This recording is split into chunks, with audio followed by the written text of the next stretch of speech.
عندنا بقى يا جماعه برضو في مصر الحسد مرتبط بالتتويب. الشخص اللي بيقعد يتاوب كتير، هتلاقي شخص دايما قاعد جنبه يقول له يا لهوي انت بتتاوب، انت محسود، انت بتتاوب يا حبيبي لا انت محسود. انا فكرت في الموضوع الصراحه، اعتقد انه الشيطان هو اللي بيعمل كده.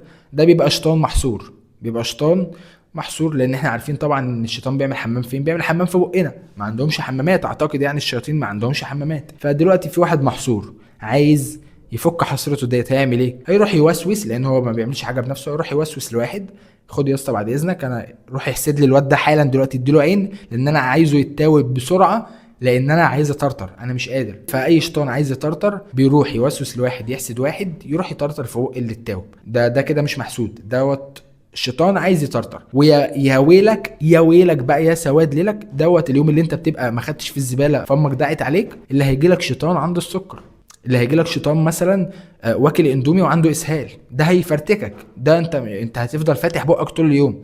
انت كده مش محسود، لا انت كده حظك وحش، بس جالك شيطان عنده السكر، هيغرقك طرطره. ولو واحد تاني بقى مثلا واكل اندومي زي ما قلت لك وعنده اسهال، ده لا لا لا، ده انت ربنا يرحمك، ده انت البقاء لله.